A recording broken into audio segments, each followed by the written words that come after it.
Prosegue il processo a carico di Antonio De Pace, infermiere calabrese accusato di aver ucciso la giovane favarese. Il padre in aula dice di voler abbracciare i familiari di Lorena. Lite domestica a Ribera tra due sposini finisce nel sangue, danneggiamenti a Favara, tam tam di denunce, i carabinieri ritrovano la mazza utilizzata.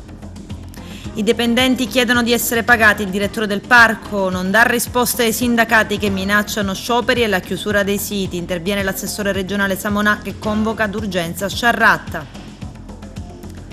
A Fontanelle apre il centro comunale di microcippature, il servizio è garantito e gratis, rivolto ai possessori di cani, sarà svolto dai veterinari dell'ASP.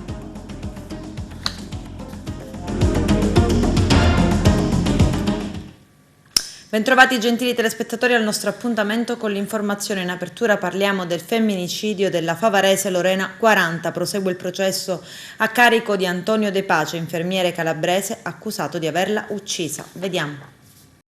Nuova udienza del processo a carico di Antonio De Pace, infermiere calabrese accusato di aver ucciso la fidanzata, la favarese Lorena 40, in una villetta di Furcisicolo in provincia di Messina lo scorso anno, a poche settimane dal primo lockdown.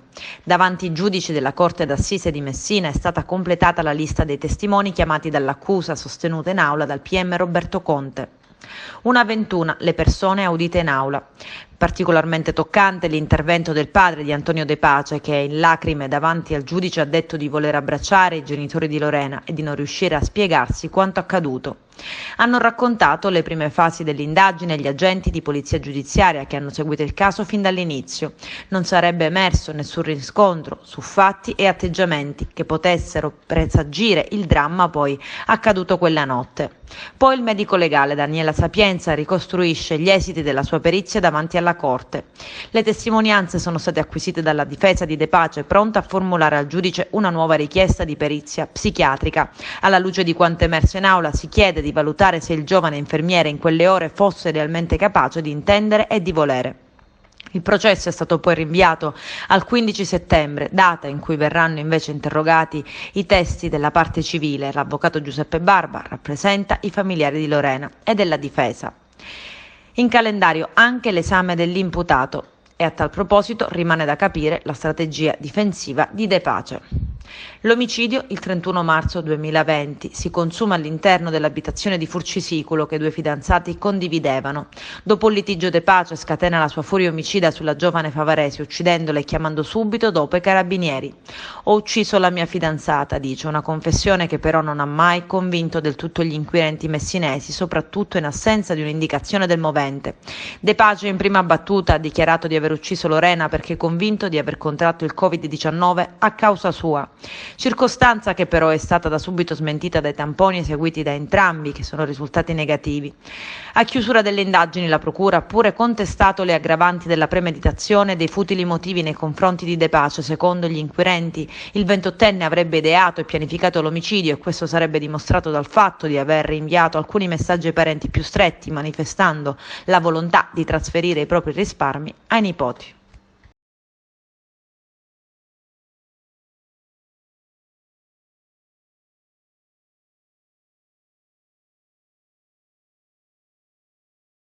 Una lite tra due giovani sposini è finita nel sangue. Il fatto è avvenuto nel pomeriggio di ieri in un'abitazione di Ribera. Il bilancio è di 2 feriti con arma da taglio. Il più grave sembra essere proprio il marito MV, queste le iniziali, di 40 anni, che è stato trasportato con elisoccorso all'ospedale civico di Palermo, mentre la donna, 37 anni, è finita all'ospedale di Sciacca. Non è ancora chiara la dinamica e il movente della lite, ma pare da una prima ricostruzione che l'uomo non voleva accettare la separazione dalla moglie. Al culmine della lite lo stesso ha preso un coltello da cucina, ha tentato di accoltellare la moglie che è fuggita per strada e poi ha tentato di uccidersi tagliandosi la gola. Sul posto personale sanitario e carabinieri della tenenza di Ribera, coordinati dal comando compagnia di Sciacca, che hanno avviato le indagini. Avrebbe continuato per mesi a perseguitare una coetanea, sperando che tra i due potesse nascere una relazione sentimentale. La donna, che si è sempre rifiutata, ha vissuto momenti di panico, raccontando ai carabinieri continui pedinamenti anche nei pressi della sua abitazione. I carabinieri della compagnia di cani cattivi, al termine delle indagini, hanno così denunciato SB, queste le iniziali del trentenne disoccupato di Grotte, per l'ipotesi del reato di stalking. Tragedia sull'autostrada Catania-Messina, 2 morti, tra cui un 14enne, grave una bambina. Vediamo. È di 2 morti e 4 feriti il tragico bilancio di un gravissimo incidente stradale accaduto ieri sera sulla 18 Messina-Catania. Il sinistro si è verificato intorno alle 22 tra Fiumefreddo e Giardini, in direzione Messina, e ha coinvolto 2 auto sulla carreggiata in direzione Messina. A perdere la vita sono stati un 14enne e il padre di 48 anni di Giardini Naxos. Quest'ultimo si trovava al volante di una delle 2 vetture coinvolte nel sinistro. Il 48enne è morto poco dopo essere stato trasportato nel pronto soccorso dell'ospedale Cannizzaro di Catania. Altre 4 persone sono invece rimaste ferite, alcune in modo grave. Tra i feriti anche alcuni minorenni. Ancora ignota la dinamica dell'incidente. Sul posto sono intervenute 4 ambulanze, l'elicottero dei sanitari del 118, l'ANAS e la polizia stradale. L'autostrada è stata chiusa nel tratto interessato per permettere l'intervento dei soccorsi e i rilievi. Si tratta del secondo incidente mortale nel messinese in poche ore.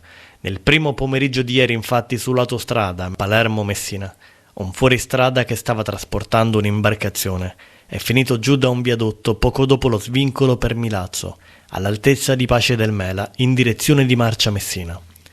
L'impatto è stato violentissimo e non ha lasciato scampo a una delle 2 persone a bordo, che è deceduta sul colpo. L'altra è stata estratta viva dalle lamiere e affidata alle cure del personale medico del 118. Sono ben 7 le vittime di incidenti stradali in Sicilia in poco meno di una settimana. Nel weekend, infatti, si sono registrati 5 drammatici incidenti stradali con altrettanti morti. Domenica sera a Palermo un ragazzo di 22 anni è morto dopo aver perso il controllo del suo scooter. A Cefalù un 74enne ha perso il controllo della sua moto nella strada statale 113 ed è finito sotto un'auto. Sempre nel fine settimana un 36enne di Campobello di Mazzara ha perso la vita con la sua moto di grossa cilindrata. Sull'A19 un 38enne di Castel di Judica, alla guida di un'auto, è andato a sbattere contro il guardrail. Infine un 29enne è morto a Gela mentre tornava da Catania con la sua auto, che si è schiantata contro un camion. È in prognosi riservata ma non in pericolo di vita il nordafricano, che nella tarda mattinata di ieri è stato investito da una Fiat Panda guidata da una favarese 70enne mentre attraversava via Fonte Canali nel centro storico della città dell'Agnello Pasquale. L'uomo, un 50enne trasferito con l'isoccorso del 118, è ricoverato all'ospedale Sant'Elia di Caltanissetta. Dai rilievi tecnici di rito per ricostruire la dinamica dell'incidente stradale, così come dell'audizione dell'automobilista, che si è subito fermata per prestare gli indispensabili soccorsi, si stanno occupando i carabinieri della locale tenenza. Secondo le prime indiscrezioni circolate subito dopo l'investimento, pare che l'extracomunitario possa essersi volontariamente gettato sotto l'utilitaria. La Sicilia piegata dal Covid, in un anno 15.000 posti di lavoro persi, una famiglia su 7 ha un sussidio. Il rapporto di Banca Italia sull'economia dell'isola consegna un quadro del 2020 a tinte fosche, con un significativo aumento della povertà assoluta. I dettagli nel servizio. Il rapporto della Banca d'Italia ci consegna la fotografia di un'isola, la Sicilia, dove le donne faticano a trovare un lavoro, o anzi peggio, in tanti hanno smesso pure di cercarlo. Nel 2020 il tasso di occupazione regionale ha subito una flessione inferiore a quella del resto d'Italia, appena l'1,1% contro una media nazionale del 2%, ma è cresciuto notevolmente il divario di genere, con l'occupazione femminile ferma al 29,3%, in calo rispetto all'anno precedente, mentre la media degli uomini è risalita. L'aspetto più sconfortante è che sempre più donne il lavoro hanno smesso di cercarlo. Hanno smesso di sperare in un riscatto economico, ma anche e soprattutto sociale, e dunque famiglie con sempre meno denaro a disposizione e interi settori economici in ginocchio. Il 2020, pesantemente segnato dalla pandemia, ha inferto profonde ferite all'economia siciliana. A dicembre dello scorso anno le famiglie che potevano contare sul reddito di cittadinanza, pensione di cittadinanza e reddito di emergenza erano circa il 13,8% a fronte dell'11,5% nel Mezzogiorno e del 6,1% in Italia. Già nel 2019, sulla base dei dati Istat, su un totale di 2 milioni di nuclei familiari nell'isola, circa il 10% era in stato di povertà assoluta, una quota superiore a quella nazionale. Tra questi quasi 2/3 non avevano nemmeno un componente occupato, un dato superiore a quanto avviene nella media italiana, dove è pari a poco più della metà. Alla fine del 2020 circa una famiglia su 7 nell'isola percepiva un supporto economico. Le stime preliminari per il 2020, disponibile solo per il Mezzogiorno e l'Italia, segnalano un significativo aumento della povertà assoluta rispetto all'anno precedente. Scrive così Banca Italia.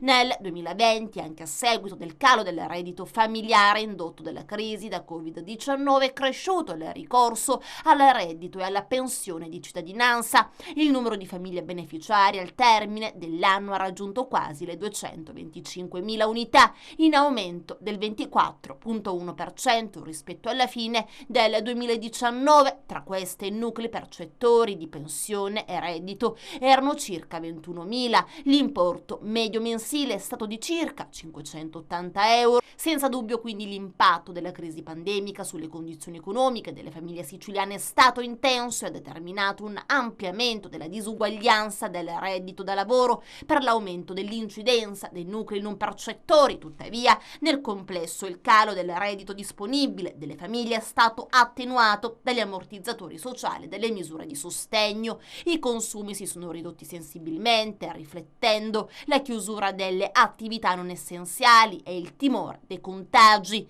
La conseguenza è stata un incremento del risparmio finanziario, soprattutto sotto forma di liquidità detenuta sui depositi bancari e postali, la crescita dei prestiti alle famiglie in atto da un quadriennio. Nel 2020 ha subito un brusco rallentamento che ha riguardato prevalentemente il credito al consumo, dice ancora Banca Italia. Vi ha inciso in particolare il calo della spesa delle famiglie. La domanda di mutui ha risentito del sostanziale blocco delle compravendite nella prima parte dell'anno, mentre nell'ultimo trimestre le erogazioni di nuovi finanziamenti sono aumentate notevolmente, beneficiando della riduzione dei tassi di interesse. Secondo la relazione di Banca Italia, anche in Sicilia, come nel resto del paese, l'emergenza sanitaria ha causato una contrazione dell'economia di dimensioni mai rilevate dal dopoguerra a oggi. Il report cita le stime di Prometeia nel 2020, secondo cui il PIL regionale, dopo la sostanziale stazionarietà dell'anno precedente, si sarebbe ridotto dell'8,4%. Il numero di posti di lavoro attivati si è notevolmente ridotto per i più giovani e per le donne. Gli effetti della crisi sanitaria sul mercato del lavoro, secondo gli economisti, sono stati comunque attenuati dalle politiche di sostegno pubblico. Il tasso di disoccupazione si è ridotto in ragione della minore partecipazione al mercato del lavoro e del conseguente aumento dell'inattività, che in regione era già su livelli rilevanti prima della pandemia. I ripetuti SOS lanciati nei mesi dagli operatori del settore turistico trovano riscontro nell'analisi di Banca Italia. La pandemia da Covid-19 ha generato in Sicilia nel 2020 un drastico calo delle presenze turistiche, si legge nel report, una contrazione enorme, spiegano gli analisti, più forte rispetto a quella media nazionale, è stata più marcata per la componente straniera, che ha mostrato una limitata capacità di ripresa nei mesi estivi, quando si era verificato un allentamento delle restrizioni.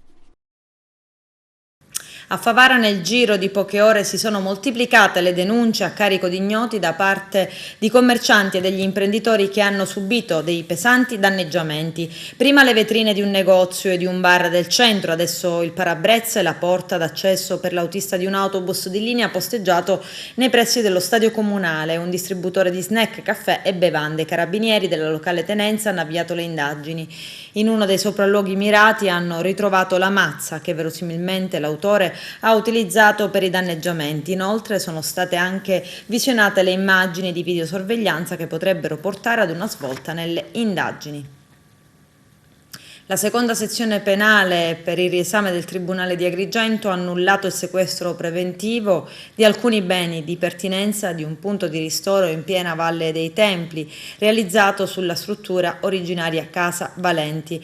A presentare l'istanza il legale della Blue Coop cooperativa che gestisce il caffè Ristoro Arcosoli. Il sequestro preventivo per abusivismo era stato emesso dal GIP lo scorso 25 marzo su richiesta della Procura e aveva riguardato alcuni beni aggiuntivi alla struttura originaria Casa Valenti. Il ricorso al riesame completo di atti e documenti, fra cui foto, aeree e satellitari, ha fatto emergere che molte delle opere oggetto di contestazione erano state autorizzate, mentre altre risultavano esistenti da parecchi anni e comunque l'insussistenza dei reati contestati. Il Tribunale ha così accolto parzialmente l'istanza e ha disposto la revoca del sequestro dei beni.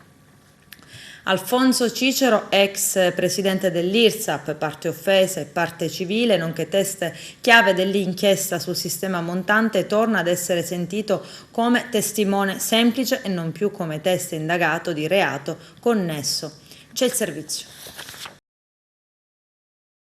Alfonso Cicero, ex presidente dell'IRSAP, parte offesa e parte civile, nonché teste chiave dell'inchiesta sul sistema montante, torna ad essere sentito come testimone semplice e non più come teste indagato di reato connesso. Lo ha deciso nel corso dell'udienza del processo che si celebra con il rito ordinario nei confronti di 17 imputati il Tribunale di Caltanissetta, accogliendo la richiesta dell'avvocato Annalisa Petitto, difensore di Cicero, che ha prodotto l'ordinanza di archiviazione emessa dal GIP di Caltanissetta del procedimento attivato a seguito della denuncia di Salvatore Iacuzzo, ex direttore generale del Consorzio Asia, a carico dello stesso Cicero, nel corso del controesame da parte dell'avvocato di parte civile Stefano Catuara, legale dell'ex sindaco di Racalmuto, Salvatore Petrotto, presunta vittima di accesso abusivo all'OSDI. Cicero ha risposto in merito alle revoche dei lotti e appalti alle aziende insediate al concorso ASI di Agrigento, colpite da informative, prefettizie,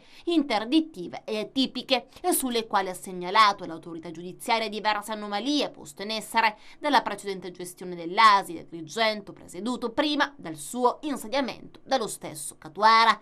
Il PM Maurizio Buonaccorso si è però opposto alle domande dell'avvocato Catuara, rilevando il paradosso che un difensore di parte civile per 2 udienze adotti una linea difensiva contro il test dell'accusa. Stessa cosa il PM Claudia Pasciuti, che ha eccepito la non pertinenza con i capi d'accusa del processo che vede imputati l'ex leader di Confindustria per la Sicilia, Antonello Montante e altri 4. Cicero ha peraltro riferito che Catuara lo aveva denunciato per molteplici reati, denuncia archiviata nel 2017 del GIP. Sempre Catuara aveva presentato 2 ricorsi al TAR contro la nomina di Cicero, sia come commissario straordinario che come presidente dell'IRSAP, ricorsi entrambi rigettati dal TAR stesso. L'udienza è stata rinviata al prossimo 2 luglio. IACP di Agrigento, l'avvocato Maurizio Bugea ha nominato nuovo presidente. L'Istituto Autonomo Case Popolari è un ente importante che opera su tutto il territorio della provincia di Agrigento, attuando interventi di edilizia residenziale sovvenzionata anche attraverso programmi di recupero urbano. I soci del Consorzio Turistico Valle dei Templi in riunione con il sindaco di Agrigento Franco Micichella, assessore al ramo Francesco Picarelli, il servizio di Arturo Cantella e Giovanna Neri.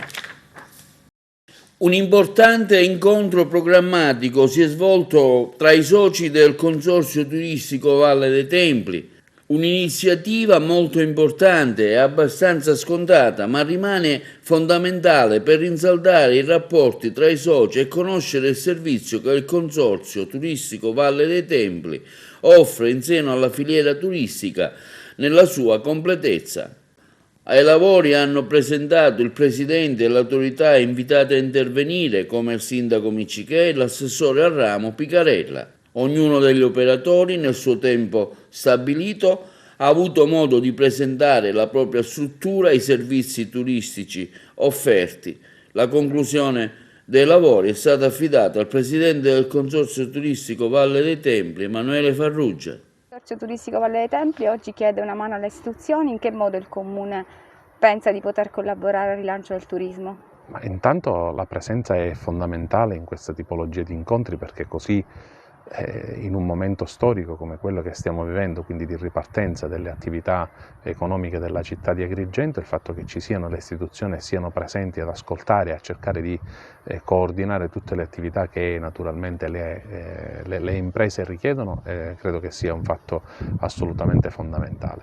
Quello che il Comune può fare è cercare di facilitare quelli che sono i processi naturalmente di impresa, quelli che naturalmente queste tipologie di attività, quelle presenti del Consorzio Turistico Valle dei Templi, stanno realizzando e nella quale si promuovono ai mercati, e quindi noi dobbiamo cercare, è il nostro obbligo cercare in tutti i modi di dar voce a queste attività, a questo consorzio, per far sì che le imprese del territorio siano presenti appunto nel mercato turistico, soprattutto cercando di fare il massimo del reddito. Noi stiamo portando avanti una linea, oggi è il Consorzio Day, la linea di conoscerci per offrire al mercato turistico il meglio delle nostre strutture.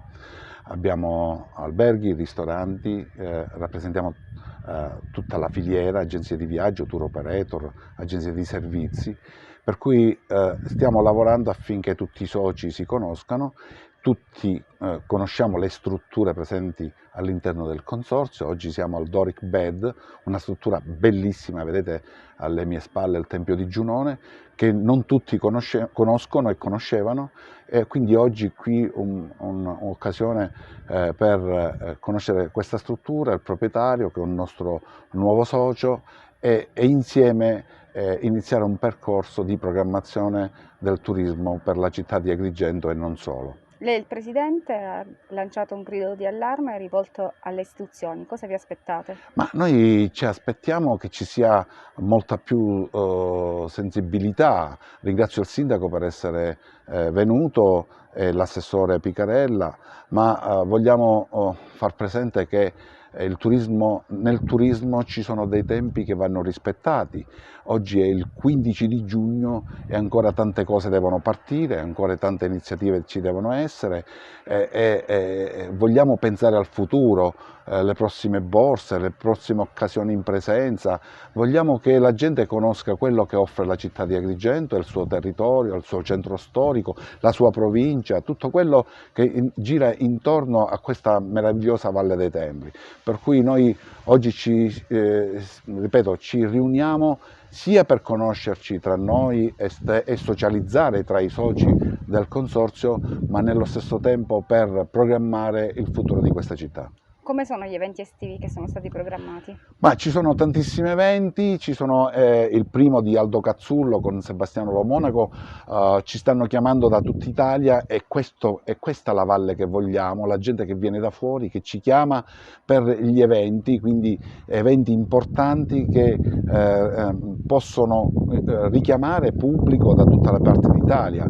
Poi ci saranno le albe che ormai sono consolidate, sono uno spettacolo consolidato che fa dei numeri straordinari, ce ne saranno tantissime, ma seguiranno una serie di eventi anche a Piano San Gregorio, il concerto Hellenic che porterà qui ragazzi da tutta Italia, ma Mogol sarà alla Valle dei Templi a farci risentire le dolci note e musiche di Lucio Battisti, per cui ci saranno occasioni per ricevere e accogliere al meglio le persone che ci auguriamo vengano in questa straordinaria città. Minacciano di chiudere la Valle dei Templi, i sindacati lamentano di non aver avuto risposte dopo un incontro lo scorso 9 giugno con il direttore del parco Roberto Sciarratta sulle spettanze ancora non pagate dovute al personale per il triennio 2018-2020, una situazione non più sostenibile, peraltro dicono i sindacati, con sole 160 unità di personale.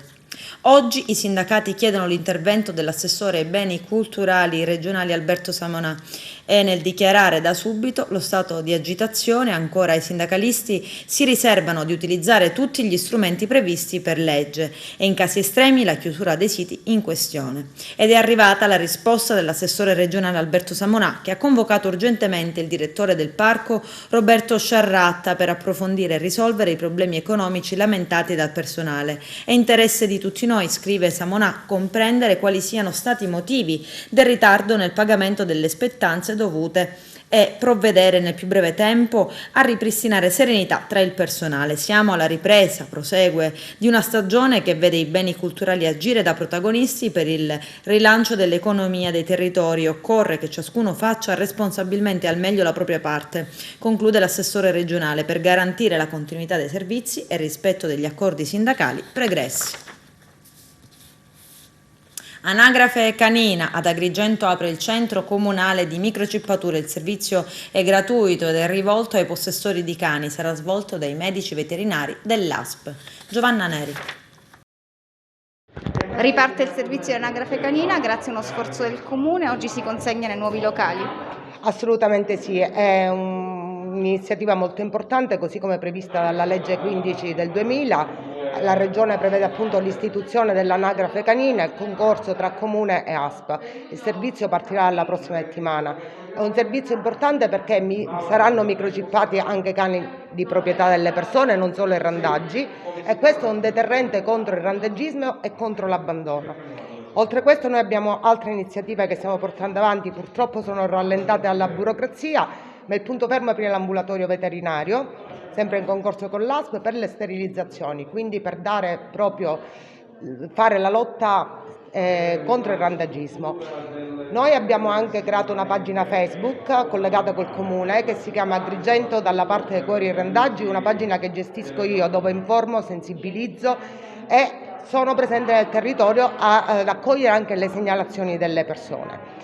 I cani randaggi noi li portiamo al canile Sigma di Siculiana. Personalmente vado a visitarlo ogni 15-20 giorni, vedo che i cani sono trattati bene, io stessa vado lì, li fotografo per fare in modo che non siano abbandonati neanche lì, ma che venga proposta per loro l'adozione. Quindi ad Agrigento non c'era nessun servizio per gli animali, spero che questo sia un inizio per farne tanti altri e l'amministrazione in questo è molto presente e determinata. Oggi è un momento particolare perché il Dipartimento Veterinario della nostra provincia di Agrigento su scala regionale è uno dei migliori per quanto riguarda tutti i vari parametri di misurazione delle denunce, dell'abbattimento, di tutte quelle misure di prevenzione veterinaria che poi sono misure di prevenzione generiche della nostra regione. Il nostro Dipartimento si difende molto bene perché è sempre ai primi posti per tutti gli adempimenti da fare. Randaggismo è una parolona grossa, per cui il sindaco ha tante cose da dire, soprattutto se deve mettere dei soldi per quanto riguarda canili e altre cose, perché so che è un dramma di tutti i comuni che pagano somme enormi per questo. Quindi la cultura del prevenzione del randaggismo e la microcippatura, che è l'argomento di oggi, diventano delle tappe importanti per noi. Questo è un passo importante che abbiamo ottenuto grazie alla fattiva collaborazione e quindi sincera collaborazione tra Comune e ASP.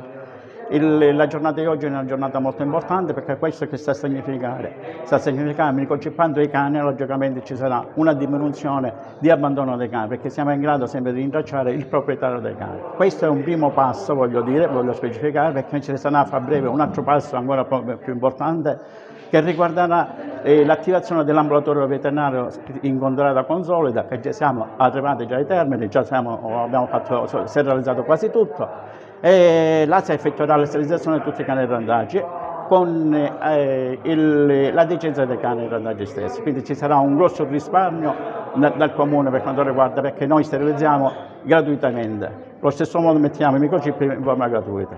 Premettiamo che questa è una struttura pubblica creata dal Comune di Agrigento, sempre in collaborazione con l'ASP di Agrigento, sarà servita come servizio di microchippatura dei veterinari dell'ASP di Agrigento. Oggi invece, grazie all'impegno dell'amministrazione e dell'ASP, abbiamo realizzato questo punto, l'abbiamo rielaborato. Nello stesso tempo abbiamo creato la connessione internet che ci permette di applicare il microchip manualmente e nello stesso tempo di rilasciare immediatamente le schede anagrafiche che permetteranno al proprietario di dimostrare che il cane è proprio. Noi comunque abbiamo sempre microchippati i cani, sia quando c'era il servizio gratuito del comune e sia quando non era attivo.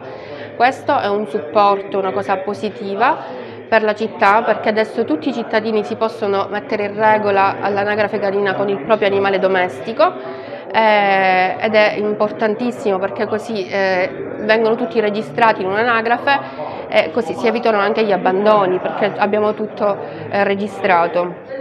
La cosa bella è si agita in simbiosi comune e ASP, quindi verranno dei medici dell'ASP, 1 o 2 volte a settimana si vedrà nei locali del comune a microchippare i cani. Quindi io invito tutti i cittadini a regolarizzare la loro posizione, anche perché sicuramente adesso ci saranno dei controlli, ci saranno dei vigili che controlleranno. Per noi è una cosa importantissima, perché così ci penseranno 2 volte prima di abbandonare un cane in mezzo alla strada, perché il cane è microchippato, quindi dovranno rivolgersi o alle strutture o alle associazioni. Adesso c'è la pubblicità, a tra poco.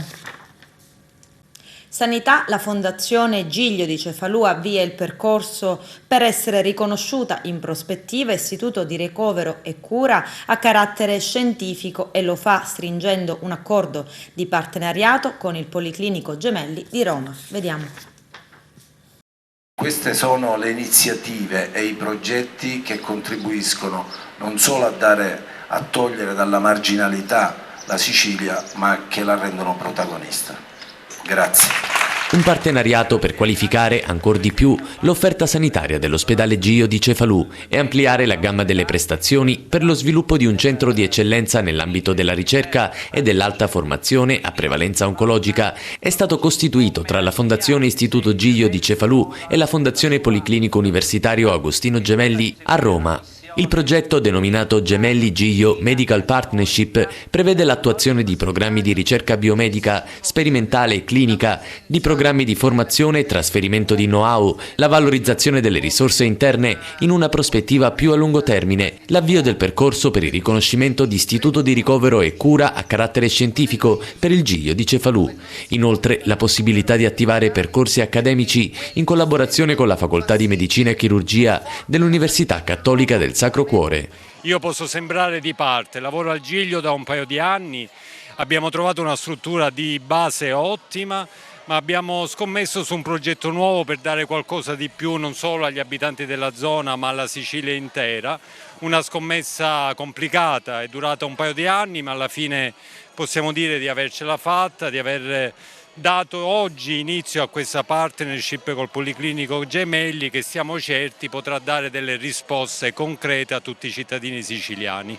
L'obiettivo è quello di garantire i servizi anche offerti e la qualità del Gemelli qui in Sicilia, esattamente al Giglio di Cefalù. Assolutamente, qui verranno dei professionisti illustri del Policlinico del Gemelli che insieme ai nostri operatori sanitari, sociosanitari opereranno qui prettamente in materia chirurgica con l'obiettivo di evitare che i siciliani vadano fuori, sia per esempio nel campo della chirurgia bariatrica, della tiroide, delle vie biliari, pancreas, fegato, tutti i campi in cui spesso purtroppo il siciliano è costretto ad andare fuori.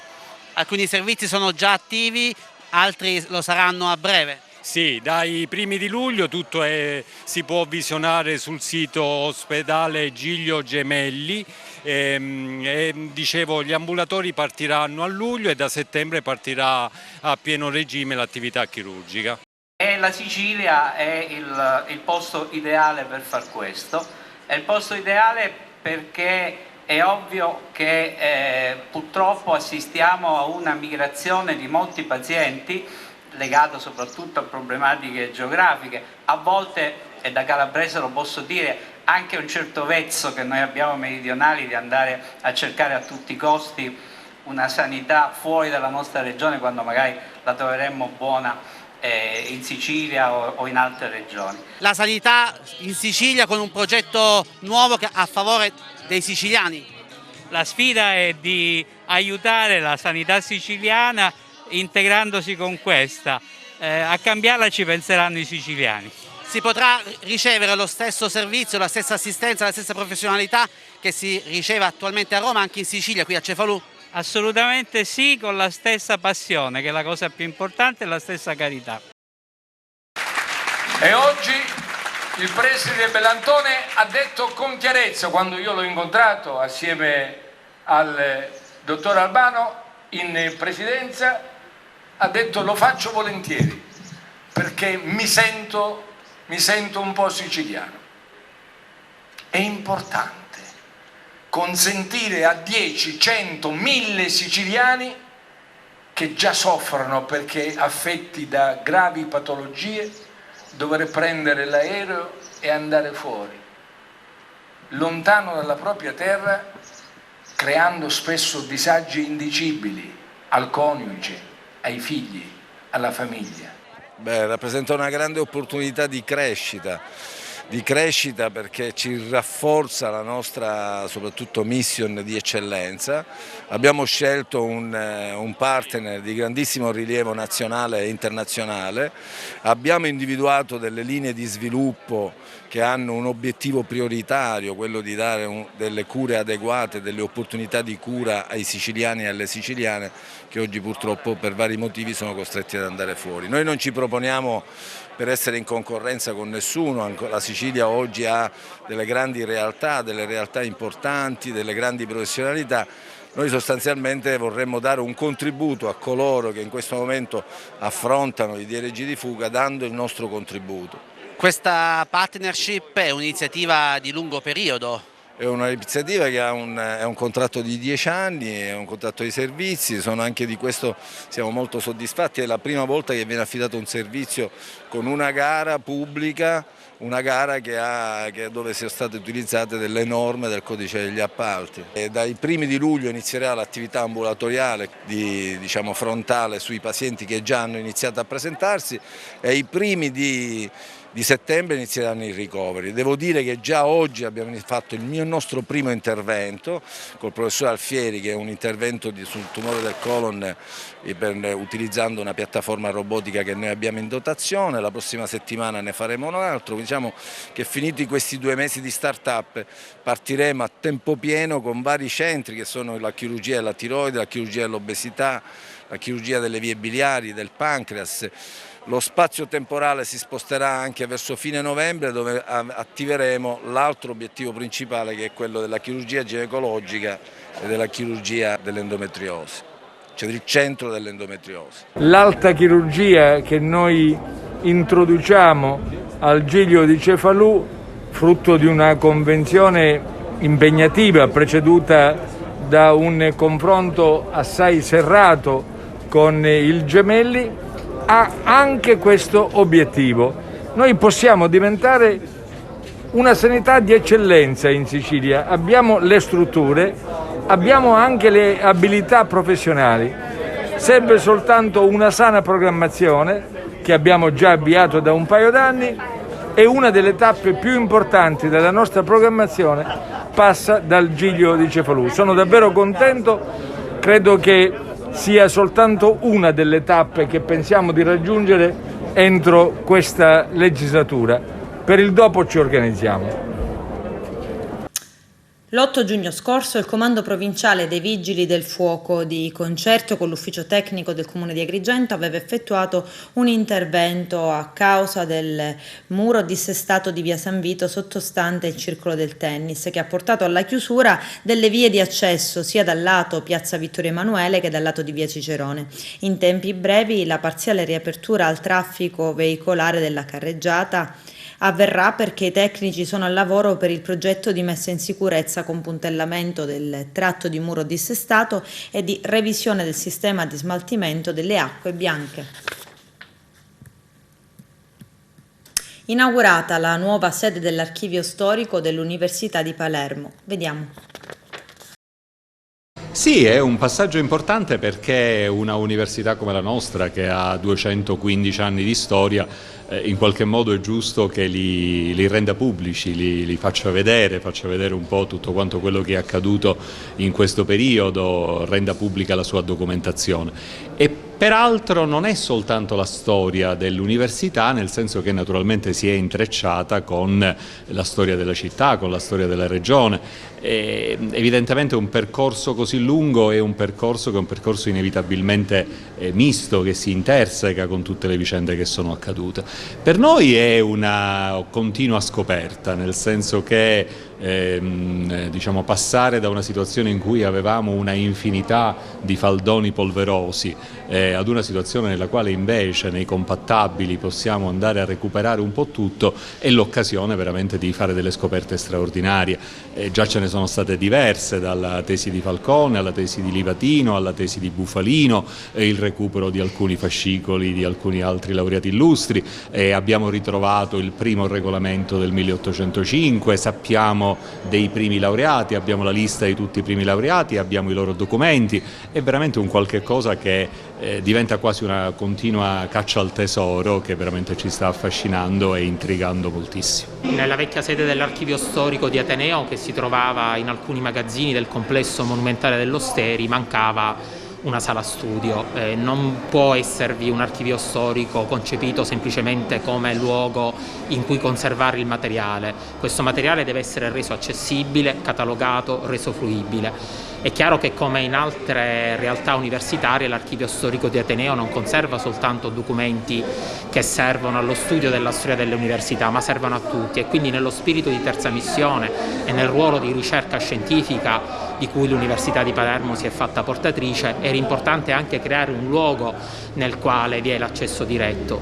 Diceva il filosofo berlinese Benjamin che esiste un appuntamento misterioso fra le generazioni passate e quelle presenti, e se ci chiediamo quale luogo possa essere il luogo d'incontro fra queste generazioni, la sala studio dell'Archivio Storico è il luogo che abbiamo voluto rendere disponibile e accessibile a tutti, proprio per incontrare le generazioni passate, ricostruire la nostra storia, che è anche un pezzo importante della nostra identità, e come diceva il magnifico rettore non riguarda soltanto studenti e docenti, non riguarda soltanto donne e uomini dell'Università di Palermo, ma riguarda un frammento di storia che appartiene a Palermo, alla Sicilia, all'Italia e anche all'Europa, perché molti dei nostri studenti e dei nostri docenti hanno avuto poi una carriera che ha avuto un respiro europeo. La grande emozione, ma anche la conferma dell'importanza dell'archivio storico, che è stato restituito alla università, alla città, con un'operazione intelligente che mira non